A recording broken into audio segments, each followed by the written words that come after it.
உங்கள் வீட்லலாம் பாவக்காய் கசக்குதுன்னு சொல்லிட்டு பச்சை பிள்ளைங்களாம் சாப்பிட மாட்டேங்குதுடா சின்ன பசங்களாம், இனிமேல் இந்த மாதிரி செஞ்சு கொடுங்க. எந்த பிள்ளைங்களும் சாப்பிடாம இருக்காது, தேடி வந்து சாப்பிடுங்க. பெரியவங்களுமே கசக்குச்சுன்னா சாப்பிட மாட்டோம். இதே மெத்தட் தான். பாவக்காய் இந்த மாதிரி கட் பண்ணிக்கோங்க. கட் பண்ணி உப்பு போட்டு குலுக்கி மூடி வச்சுருங்க. அதை நம்ம டிஸ்டர்ப் பண்ண வேணாம். அடுத்து கடாயில் எண்ணெய் ஊற்றி அதில் கொஞ்சம் கடுகு போட்டுக்கலாம். கடுகு போட்டுட்டு அதில் ஒரு பெரிய வெங்காயம் நல்லா ஸ்லைஸாக கட் பண்ணி போட்டுக்கலாம். கட் பண்ணி போட்டு நல்லா வெங்காயம் வதங்கட்டும். நல்லா ஓரளவு வெங்காயம் வதங்கட்டும். மேக்ஸிமம் மினிமம் எங்கள் வீட்டிலே பாவக்காய் யாரும் பசங்க சாப்பிட மாட்டாங்க, கசக்குதுன்னு சொல்லிட்டு. அதனால் இந்த மெத்தேடு நான் கண்டுபிடிச்சி இது மாதிரி செஞ்சு கொடுத்து எங்கள் வீட்டில் உள்ள எல்லாருமே இப்போ பாவக்காய் சாப்பிட்றாங்க. அதே மாதிரி நீங்களும் செஞ்சு கொடுங்க. வெங்காயம் நல்லா வதங்கிடுச்சு பாருங்கள். இந்த அளவுக்கு இன்னும் கோல்டன் கலராக வெங்காயம் நல்லா வதங்கணும். பாவக்காய் ரொம்ப நல்லது. முக்கியமாக சுகர் உள்ளவங்க இது அதிகமாக சாப்பிடுவாங்க. கண்டிப்பாக சாப்பிடுங்க. இது அம்மா வீட்டிலேருந்து நான் கொண்டு வந்த பாவக்காய் தான். ஒரு தக்காளி பழம் கட் பண்ணி அதையும் போட்டு நல்லா வதக்கியாச்சு. நல்லா வதங்கிடணும். நல்லா வதங்கணும் அப்படின்னு நினச்சிங்கன்னா கொஞ்சம் உப்பு வேணால் போட்டுக்கோங்க. உப்பு போட்டு நல்லா வதங்கிடுச்சு.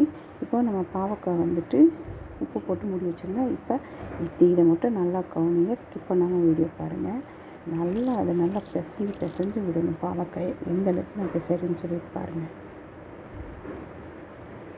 அந்த உப்பும் பாவக்காயும் சேர்ந்து இப்படி பிசைய தண்ணி அதில் இருந்து வெளியே வரும். தெரியுதா? புளியும்போது தண்ணி சுட்டுதா? இது வரும். இந்த மாதிரி புளிஞ்சு இன்னொரு பாத்திரத்தில் ஒரு இதுலேயும் மாற்றிக்கலாம். இப்போ எல்லாத்தையும் புளிஞ்சிட்டு வந்து காட்டுற பாருங்கள்.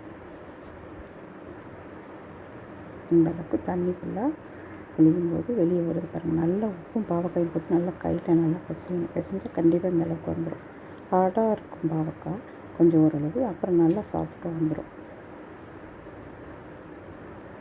பாருங்கள், தண்ணி இருக்கா?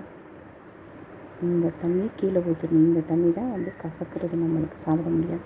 இப்போ நான் இந்த அளவுக்கு க்ளீன் பண்ணி நல்லா எடுத்துட்டேன்.